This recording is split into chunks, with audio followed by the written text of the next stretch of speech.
It is Christmas time for me. Check this out.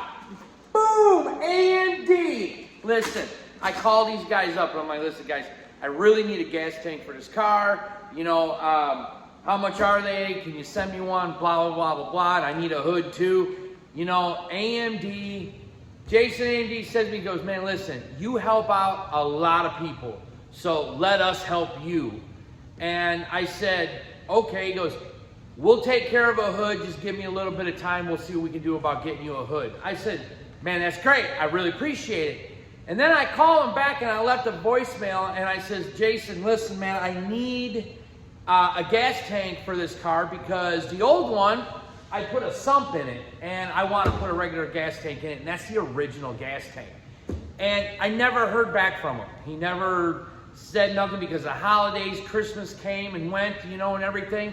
And it's Sunday morning, and what shows up? Boom! A new gas tank. I couldn't believe it. So now we're going to open this up. Let's see what we got here. I can't wait to put this in. I wasn't going to work on the car today. I was going to take a day off because I never take a day off, you know. But let's see what we got here. Oh, it's the shiny one too. I love it. What amazing people. Amazing people. Look at that. Ah. Hell yeah. Can't go wrong. So I got a new gas tank. And the old one, I'll show you here. You're probably wondering why we got a fluke meter laying out here. The old gas tank, you can see I welded a sump in it. I welded a sump in it because the twin turbo setup and everything, you know, but we didn't get rid of that. So I might as well put the gas tank in today. A couple things I want to show you. This is a good sending unit that I had. I didn't need a sending unit. I know this works good, but if you want to know if your sending unit works good, you get your voltmeter, you turn it over to ohms, okay? And then what you're going to do is you are going to put it right on the terminal that comes out of the sending unit, and then you're going to ground it. And then you'll be able to look. Now you guys can't see it here, but here it says 26.5, I believe. 31. And then when you move the float, it should change. And it should, you know, the higher up, the less resistance.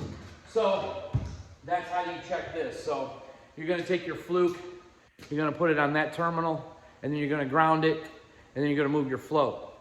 And as long as the ohm resistance changes, you know that this is good. Now I know this one's good because I put this in a few years back, but back when I did the sump. So I know that this is good.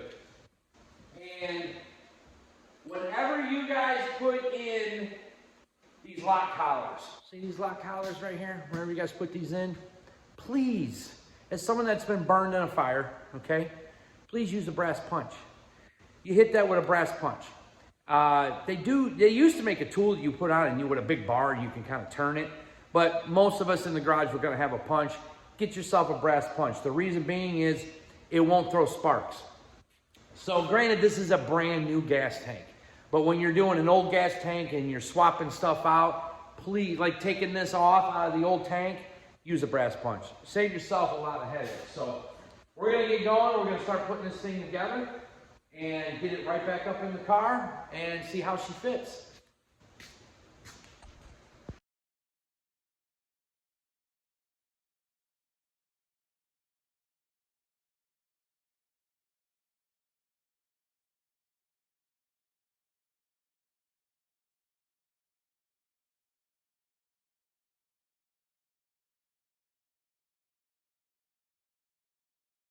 And just like that, we have a gas tank on a Sunday morning. And it looks good underneath there. And as you can see, you know, it's been sitting. I went ahead and, you know, kind of cleaned up underneath there a little bit before I did this. Painted in there, made it look nice. And, you know, I put a little oil around the filler neck. Always easier to pop together, especially when you're by yourself. You know, guys, listen. The tank itself, gas tanks for these cars, these older cars, can range anywhere from $150 to $350 on average for your reman stamped steel type tank.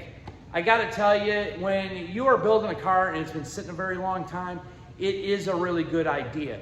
Don't get me wrong, that original tank I got sitting there, I always took care of, because when I built the car when I was 19, the tank was still clean then, and I always parked it with plenty of fuel in it. It was never parked empty. So that also helps with the life of the tank. But whether you like it or not, moisture gets in there. It does make the top of the tank where you can't see get rusty. If I were to grab the camera and show you the top of the tank because it sat so long, it does have some surface rust in it. So hats off to my boys at AMD. I thank you very much. Now I got a peace of mind when I go cruising in this thing. I ain't got to worry about an old rusty gas tank. Peace out. Sunday fun day. Enjoy your day.